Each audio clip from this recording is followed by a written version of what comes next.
ఘటనపై సీఎం రేవంత్ రెడ్డి ఆరా తీశారు. నిర్మాణంలో ఉన్న కూలిపోయిన గోడ కూలి 7 మృతిపై సీఎం దిగ్భ్రాంతి వ్యక్తం చేశారు. ఘటనపై అధికారులను అడిగి వివరాలు తెలుసుకున్నారు.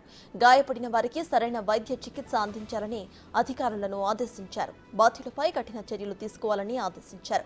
కుండపోత వర్షం వల్లే గోడ కూలినట్లుగా అధికారులు సీఎంకి తెలిపారు.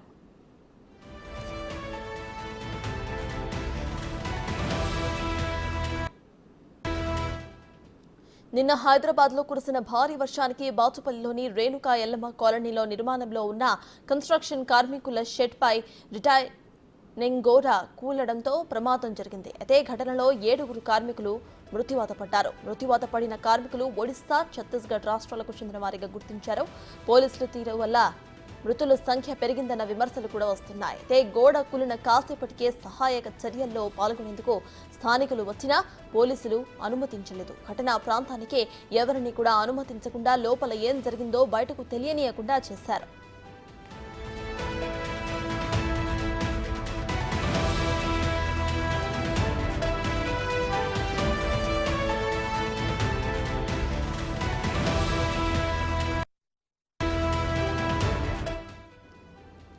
ఇదే విషయంపై పూర్తి డీటెయిల్స్ ను మా ప్రతినిధి రామ్ ప్రసాద్ లైవ్ లో అందించడానికి సిద్ధంగా ఉన్నారు. రామ్ ప్రసాద్, చెప్పండి, అక్కడ మృతుల సంఖ్య ఎంతవరకు ఉంది? ఇక స్థానికులు చెప్పే మాట ఏంటంటే పోలీసులు అనుమతించకపోవడమే మృతుల సంఖ్య పెరిగిందని కూడా వాళ్ళు చెప్తున్నారు. సో ప్రెసెంట్ అక్కడ అప్డేట్స్ ఏంటి?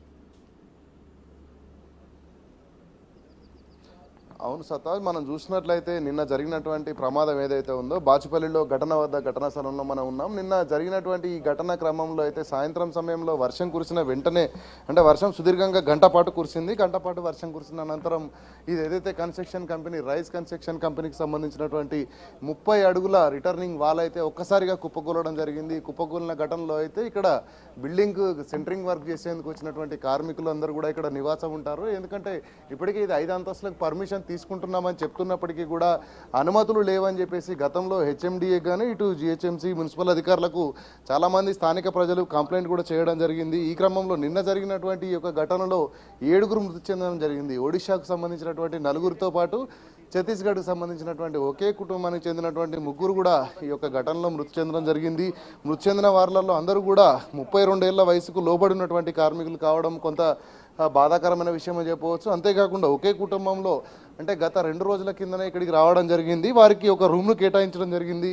రూమ్ను కేటాయించిన అనంతరం అక్కడ ఉన్నటువంటి భార్య, భర్త, 4 సంవత్సరాల కుమారుడు నివాసం ఉంటున్నటువంటి ఆ రూమ్ పై కూడా ఈ యొక్క వాల్ కూలడంతో అక్కడికక్కడే మృతి చెందినట్లయితే మనకు స్థానిక ప్రజలు తెలుపుతా ఉన్నారు. మనం చూడవచ్చు, నిన్న సాయంత్రం 5:30 ప్రాంతంలో వర్షం ఒకసారిగా బీభత్సం సృష్టించిన నేపథ్యంలో అయితే వర్షం పూర్తయిన అనంతరం 6:30 నుంచి 7 మధ్యలో మాత్రం ఇక్కడ ఈ ప్రమాదం జరిగినట్లు తెలుస్తూ ఉంది. ప్రమాదం జరిగినటువంటి తీరును మనం ఒకసారి గమనించినట్లయితే ఈ వాల్ ఏదైతే ఉందో ఈ వాల్ ప్రధానంగా ఆ కన్స్ట్రక్షన్ సైట్కి సంబంధించి ఆల్రెడీ ఒక వాల్ ఉంది. ఆ వాల్కు అనుబంధంగా మరొక 30 ఫీట్ల వాల్ని ఏర్పాటు చేయడం జరిగింది. ఇదంతా కూడా కన్స్ట్రక్షన్ సైట్కు వెనక భాగంలో ఉన్నటువంటి ఈ రూమ్లో అయితే నిర్మించడం జరిగింది. మనం చూస్తే ఈ కన్స్ట్రక్షన్ సైట్కు ఇక్కడి నుంచి రావడానికి తప్ప ఈ చుట్టుపక్కల మొత్తం కూడా అంతా బారికేడ్స్ని ఏర్పాటు చేయడం జరిగింది.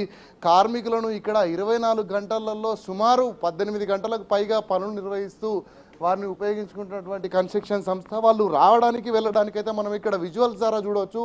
కేవలం 2 నిచ్చెనలను ఏర్పాటు చేయడం జరిగింది. అంటే ఈ 30 ఫీట్ల గోడను దిగేందుకు వాళ్ళు ప్రతిరోజు కూడా పనులకు వెళ్ళేందుకు వచ్చేందుకు వీలుగా 2 నిచ్చెనలను ఏర్పాటు చేసి ఆ నిచ్చెనల ఆధారంగానే వాళ్ళు కన్స్ట్రక్షన్ పనులు చేసి ముగించుకునే విధంగా అయితే అక్కడ నిచ్చెనలు ఏర్పాటు చేసి వాళ్ళు వచ్చే ముందుకు పోయేందుకు అయితే ఏర్పాట్లు చేశారు. ఇది చాలా బాధాకరమైన విషయం అని చెప్పవచ్చు. ఎందుకంటే సుమారు 200కు పైగా కార్మికులు పనిచేస్తున్నటువంటి ఈ సైట్లో అయితే ఇట్లా ఎక్కేందుకు దిగేందుకు కనీసం ఏంటంటే 200 మంది కూడా అక్కడ నిచ్చెన చూస్తున్నాం మనం. ఆ నిచ్చెన ఆ విధంగా